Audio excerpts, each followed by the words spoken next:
바울은 빌립보 교회 성도들에게 인사말을 하고 있습니다. 4장 1절을 보시면 그러므로 나의 사랑하고 사모하는 형제들, 나의 기쁨이요 면류관인 사랑하는 자들아, 이렇게 인사하고 있어요. 여러분, 바울이 빌립보 교회를 생각했을 때처럼 우리가 영암교회를 생각하고 성도를 생각할 때 우리의 마음에는 어떤 생각이 떠오릅니까? 나의 사랑이요, 나의 사모하는, 나의 기쁨이요, 자랑스러운 면류관인 영암교회요, 이런 생각이 떠오르십니까? 영암교회 성도를 생각할 때 나의 사랑이요, 내가 사모하는, 나의 기쁨이요, 나의 자랑스러운 면류관인 영암교회의 성도들이요, 이런 생각이 떠오르십니까? 이 빌립보 교회가 완전한 교회였기 때문에 바울이 이렇게 칭찬하고 있는가? 아닙니다. 지상의 교회 중에 완전한 교회 없고요, 완벽한 성도 없습니다. 다 구원받은 죄인들의 모임일 뿐이에요.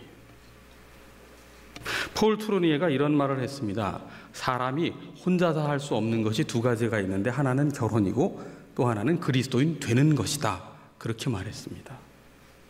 그러니까 그리스도인이 되려면 반드시 교회가 있어야만 성립이 될 수 있습니다. 교회를 통하지 않고도 그리스도인이 될 수 있고, 교회를 통하지 않고도 신앙생활 충분히 할 수 있다? 그거 거짓말이고 비성경적입니다. 요즘 가나안 성도가 200만 명이 넘었다고 그래요. 가나안을 거꾸로 하면 안 나가지요. 예수님은 좋은데 교회는 안 나가는 성도가 200만 명이 넘어서 서고 있다는 거예요. 유튜브에서 그저 좋아하는 설교만 듣고 신앙생활 한다고 자기 위안을 하고 있다는 건데, 교회를 안 나가는 정도가 아니라 예수는 좋은데 교회는 싫고 교회는 더 싫다, 그래서 안 나간다는 거지요. 근데 이게 성립될 수가 없는 말인 게요, 교회는 그리스도께서 피로 값주고 사신 주님의 몸입니다. 예수님은 좋은데 예수님의 몸은 싫다, 앞뒤가 안 맞잖아요. 초대교회로부터 지금까지 교회를 떠난 신앙은 바른 신앙이 아닙니다. 교회를 떠나서는 신앙이 형성될 수가 없어요. 자, 그렇다면 오늘날 교회는 과연 이상적인 모습을 갖추고 있느냐? 앞서 말씀드린 것처럼 지상에 있는 모든 교회는 초대교회로부터 지금에 이르기까지 어느 곳에도 이상적인 교회가 없고 완벽한 교회는 없습니다. 그러기에 어찌 보면 필립 얀시의 표현을 빌려 말하자면 교회는 하나님의 모험이요, 하나님의 도박이다, 그렇게 말할 수 있을 것입니다. 하나님께서 친히 교회를 세우셨어요. 그런데 연약함과 부족함과 흠이 많은 이들을 성도로 부르셔서 교회로 세우셨습니다. 교회 구성원 중에 완전한 사람이 없다는 거예요. 그럼에도 불구하고 우리는 이 교회의 연약함과 부족함과 흠이 많은 교회 구성원들인 성도의 모습을 보면서 그 속에 담겨진 하나님의 역설, 희망의 역설을 발견하게 됩니다. 무엇이냐 하면 하나님께서는 깨어지기 쉬운 보잘것없는 질그릇 같은 우리를 거룩한 교회로 그리고 성도로 부르셔서 하나님의 일을 행하신다는 거예요. 완벽한 사람을 구원하는 것이 아니라 흠 있는 죄인을 구원하셨고, 강한 사람을 들어 쓰시는 것이 아니라 연약한 자들을 들어 교회로 세우셨어요. 우리는 이 속에 담겨진 하나님의 의도, 하나님의 선하신 계획을 볼 수 있어야 됩니다. 바로 이런 관점에서 바울은 빌립보 교회와 성도를 바라보았기에 그 빌립보 교회가 결코 완전하지 않았고 흠이 있고 부족함이 있었음에도 불구하고 교회를 향해 나의 사랑, 나의 사모하는, 나의 기쁨이요 나의 자랑이 되는 면류관과 같은 교회여 성도라고 말할 수 있었던 것이지. 빌립보 교회를 지탱하고 있는 힘은 하나님의 선하심이었습니다. 무슨 선하심이냐? 우리 안에 착한 일을 시작하신 하나님, 빌립보서 1장에 있었던 그 하나님께서 끝날까지, 주님이 다시 오실 날까지 그 일을 이루실 것을 확신하는 그 선하신 하나님에 대한 믿음, 그 믿음의 관점에서 바울은 빌립보 교회를 품고 사랑하고 자랑스럽게 여기고 있는 겁니다. 교회의 시작이 하나님이신 것처럼 교회의 마지막까지 하나님께서 반드시 책임지시고 쉬지 않고 일하신다 말씀하시는 거예요. 그렇기 때문에 아무리 흠이 많고 부족하고 연약한 모습을 보이는 교회요 성도일지라도 우리가 하나님의 마음으로 품고 대할 때 바울처럼 우리도 오늘날 영암교회를 그리고 한국교회를 그리고 성도를 사랑하고 기뻐하며 자랑스러운 면류관으로 대할 수 있게 되는 겁니다. 이건 믿음의 차원이에요. 이제 바울은 그러한 관점에서 빌립보 교회를 사랑으로 품어주면서 1절 말미에 뭐라고 권면합니까? 주 안에 서라. 주 안에 굳게 서라는 거예요. 다시 말해서 주님께서 주님의 몸된 교회를 굳세게 하신다. 그런 말입니다. 교회의 기초는 사람이 아니에요. 사람의 모임이 교회가 될 수 없는 이유입니다. 교회의 기초는 그리스도십니다. 그러니까 교회는 어떤 사람들의 의견, 학설로 세워진 게 아니에요. 반석이신 주님이 교회의 기초가 되시고 주님께서 교회를 친히 든든케 지켜주십니다. 이제 바울은 빌립보 교회가 마주한 문제에 대하여 이야기를 꺼냅니다. 2절입니다. 내가 유오디아를 권하고 순두개를 권하노니 주 안에서 같은 마음을 품으라. 유오디아와 순두개는 빌립보 교회의 두 기둥과 같은 여성 사역자인데 얼마나 하나님을 사랑하고 교회를 사랑했는지 정말 철저하게 헌신하고 봉사했습니다. 팔을 걷어붙이고 봉사했어요. 그런데 서로의 교회를 사랑하고 섬기는 방식의 그 다른 부분이, 이 다름이 다툼으로 번져서 빌립보 교회의 분란의 씨앗이 됩니다. 결코 기뻐할 수 없고 근심할 상황이지요. 이미 이런 문제를 알고 편지를 쓰고 있는 바울은 빌립보 교회를 향해서 나의 사랑하고 사모하는 나의 기쁨이요 자랑스러운 면류관인 빌립보 교회라고 그렇게 칭찬하면서 이제 이들을 권합니다. 2절 말미에 뭐라고 권면합니까? 주 안에서 같은 마음을 품으라. 대안 없는 문제 제기를 하지 않습니다. 그건 누구나 할 수 있는 얘기예요. 뭐 위기다 어렵다 그런 건 누구나 다 말할 수 있습니다. 바울은 대안을 얘기합니다. 주 안에서 같은 마음을 품으라는 거예요. 서로 주장하며 머리 노릇하지 말라는 거예요.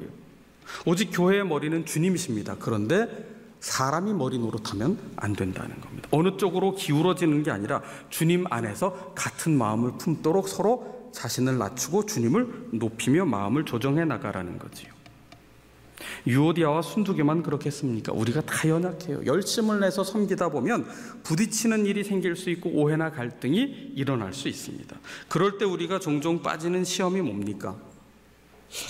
저 사람만 없으면 우리 교회가 참 좋아지고 잘 될 텐데. 그래서 엎드려 기도할 때 뭐라고 기도해요? 저 사람의 고집을 꺾어 주시옵소서. 하나님 저 사람을 친히 손봐 주시옵소서. 근데 반대편에서 또 뭐라고 기도하는지 아세요? 똑같이 기도해요.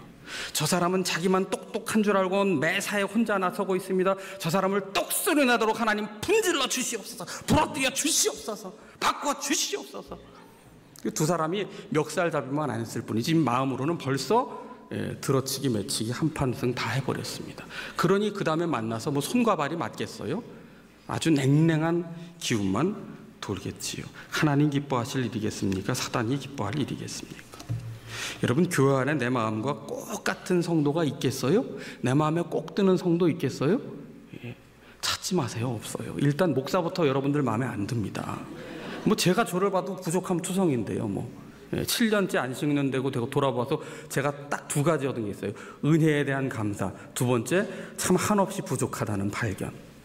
그것밖에 없습니다. 여러분, 교회 안에서 나와 똑같은 사람, 마음에 드는 사람 찾으려고 하지 마세요. 100년가량 맺어 함께 사시는 배우자가 그렇게 마음에 듭니까? 눈에 콩깍지 씌었구나, 그런 생각 하시는 분들 계시잖아요. 아니, 같이 살다가도 마음과 달라 이해가 되지 않을 때 그때 어떻게 되냔 말이에요. 배 아파 낳은 자식이 그 행동하는 게 그렇게 이해가 잘 되고 마음에 늘 기쁩니까? 하라는 건 다 안 하고 하지 말라는 건 얼마나 열심히 합니까? 그렇게 살아갈수록 마음에 드는 것보다 안 드는 게 더 많이 보이는 것이 이게 사람의 이기적인 눈으로 볼 때 들어오는 현실입니다. 하물며 피 한 방울 안 섞인 성도들이 교회에 모여있는데 내 마음에 꼭 들 수가 있겠어요? 그런 일 결코 일어나지 않습니다. 주님 안에 같은 마음을 품어야 돼요.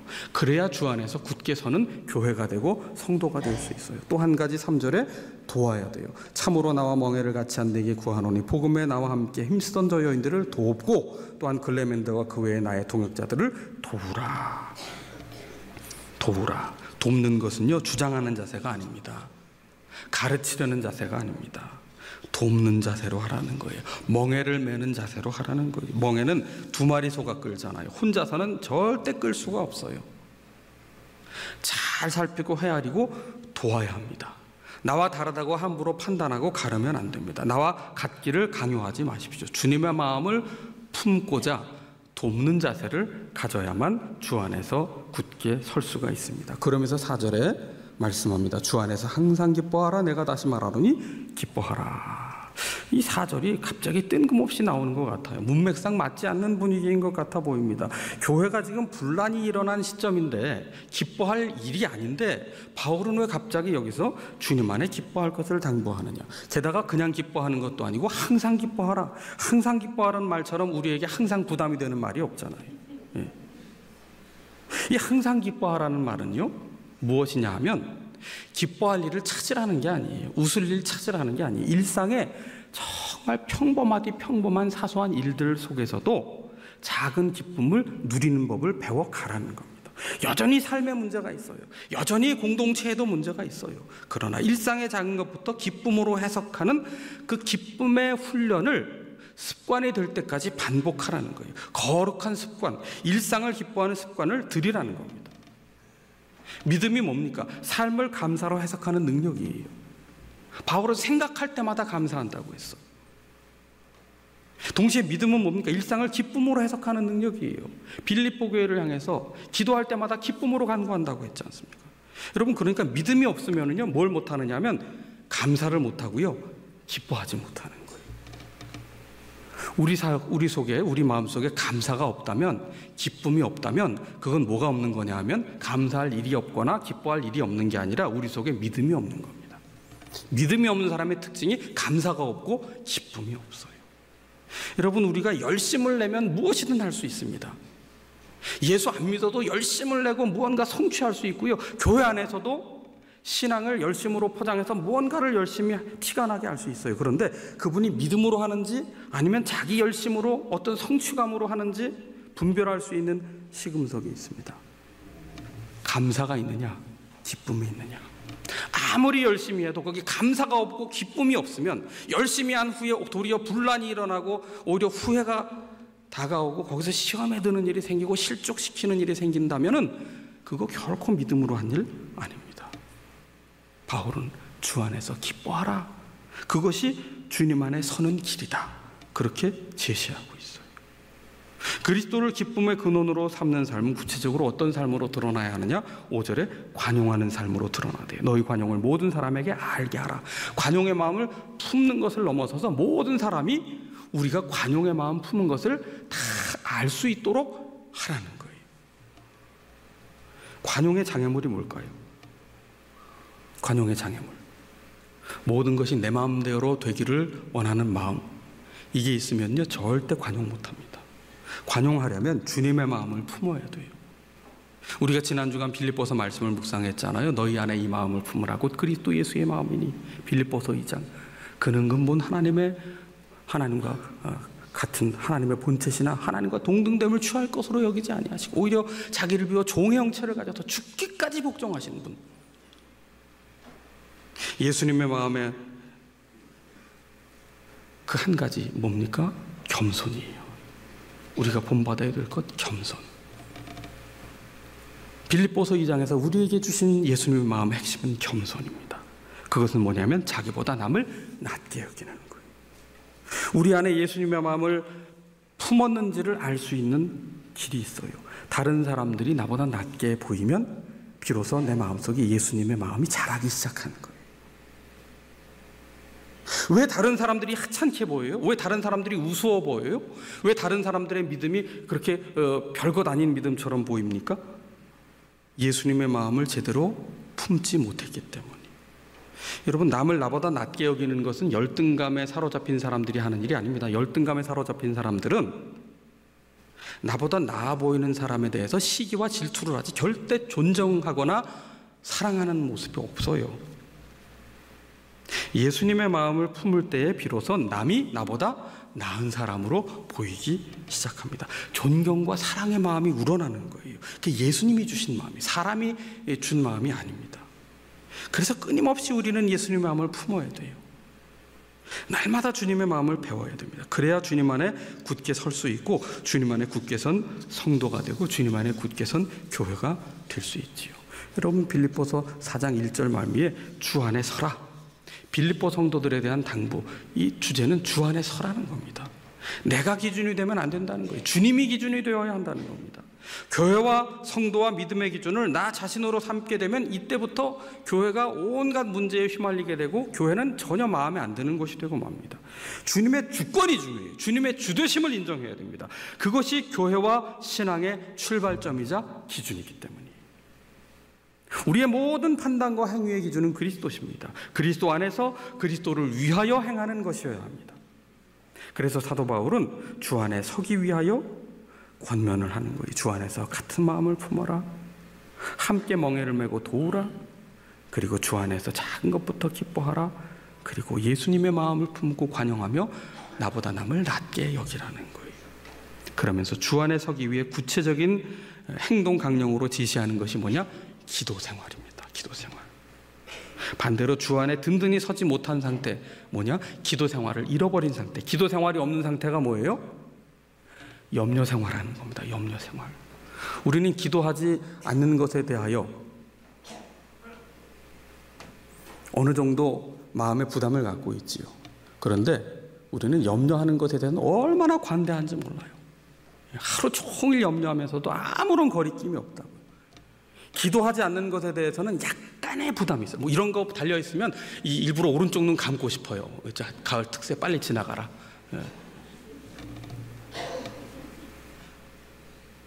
근데 하루 종일 염려하는데 거기에 대해서는 아무런 감각이 없다고. 염려가 죄라는 생각은 하지 않는다고. 그런데 주님은 뭐라고 말씀하셨냐면 염려하지 말아라. 마태복음 6장에서 말라고 명령하셨어요. 그것은 이방인이 구하는 것이라고 했어요. 하나님 모르는 사람들이 하는 것이고 하나님의 자녀가 하는 일이 아니라고 분명히 말씀해 주셨습니다. 왜? 염려의 종으로 살게 되면 하나님 자녀의 신분을 잃어버린 채 살게 되고 하나님의 나라를 구하지 못한 채 살기 때문에. 염려가 무엇을 뜻합니까? 나누어진 마음을 뜻하거든요. 두 마음이에요. 하나님을 따르려는 마음과 욕망을 따르려는 이 두 마음이 같이 머물 때 이게 나누어진 마음이 되거든요. 근데 우리는 무엇이든 염려합니다. 왜 염려합니까? 사실은 염려하는 이유는 사랑하기 때문이에요. 여러분이 얼마나 자녀를 사랑하십니까? 그 염려한다는 것은 그 사랑한다는 거예요. 자녀에 대해서 밤낮으로 염려하고 10년째 염려하고 20년째 염려하고 30년째 염려하고 어떤 분은 신방 가니까 자녀를 염려하더라고요. 자녀 나이가 어떻게 되나요? 환갑 넘었어 이러시더라고요. 자녀에 대해서는요, 부모에게는 부채감이 있어요. 일단 일종의 60년 70년이 지나도 내가 살아있는 한 자녀는 항상 염려예요. 항상 염려입니다. 왜? 사랑하기 때문에. 생각해 보세요. 앞집 자녀 염려해 본 적 있으세요? 뒷집 자녀 염려해 본 적 있으세요? 한 번도 없다니까. 한 번도 없어요. 직장에 대한 염려, 사업에 대한 염려 왜 해요? 애착이 있기 때문에 하는 거잖아요. 애착이 있기 때문에. 그런데요, 하나님보다 내 욕망을 더 사랑할 때 우리는 염려의 늪에 빠져버립니다. 기도를 못해요. 염려의 늪에 빠지는 거예요. 염려와 비슷한 단어로 근심이 있죠. 근심, 마음에 일어난 지진이에요. 근심하면 할수록 우리는 무너지는 겁니다. 염려와 근심은 결코 나를 굳세게 하지 못해요. 나를 살리지 못해요. 근데 우리가 사용하는 말 중에 좀 조심해서 사용해야 되는 그 표현이 있어요. 그 일 어떻게 됐어요? 집사님 여쭤보면 아휴, 염려해 주신 덕분에 잘 됐어요. 굉장히 불신앙적인 답입니다. 염려해 주신 덕분에 잘 됐다니.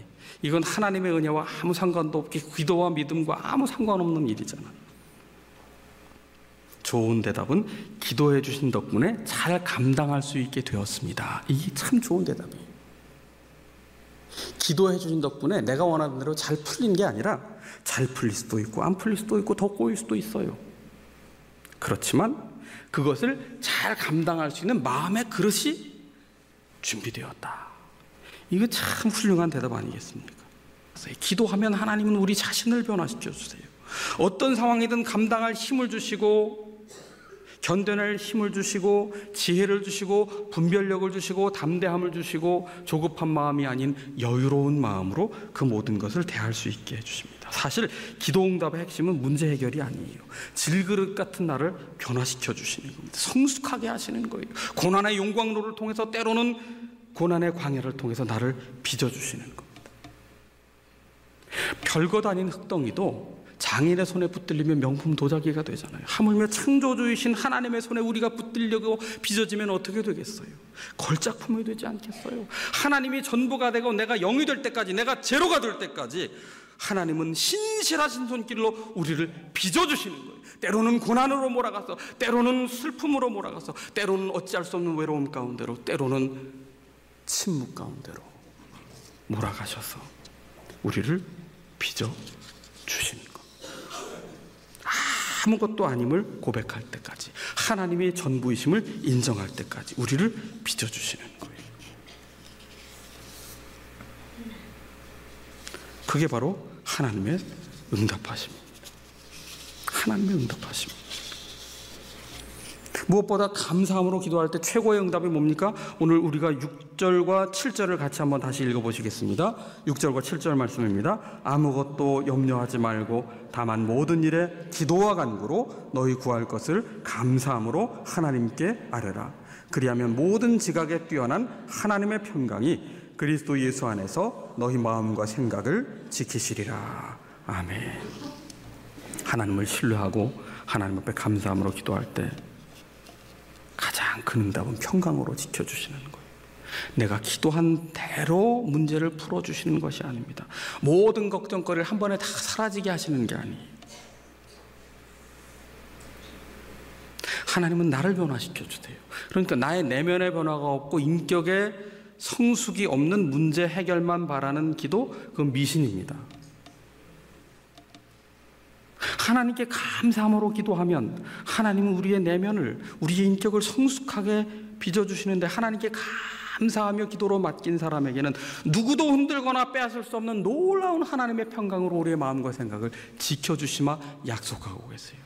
여기서 지켜주신다는 것은 군인들이 성벽을 지키는 것과 같이 그렇게 철통 경계하듯이 우리의 마음과 우리의 생각을 누구도 흔들거나 누구도 빼앗을 수 없도록 하나님의 평강으로 지키신다는 것이요, 모든 지각에 뛰어나다는 것은 우리의 상상을, 우리의 모든 예측을, 우리의 상식을 뛰어넘는 그 하나님의 놀라운 평강으로, 우리가 예상하지도 못했던 놀라운 평강으로 우리의 마음과 생각을 지켜주신다는 은혜의 약속입니다. 여러분, 주님 안에 굳게 서십시다. 무엇을 통해서요? 감사의 기도를 통해서. 우리가 오늘 회복할 것이 뭡니까? 감사의 기도예요. 가정을 향해서 가장 먼저 기도하실 것 뭐냐? 입시도, 취업도, 건강도 여러 가지 있겠지요. 감사의 기도를 먼저 드리세요. 교회를 향해 드려야 되는 기도가 여러 가지 있겠지요. 먼저 감사의 기도를 드려보십시오. 나라를 향해 얼마나 많이 또 마음 아파하십니까? 먼저 감사의 기도를 드려보십시오. 무엇이든 감사의 기도로 먼저 시작하십시오. 하나님께서 굳게, 주 안에 굳게 세워주실 것입니다.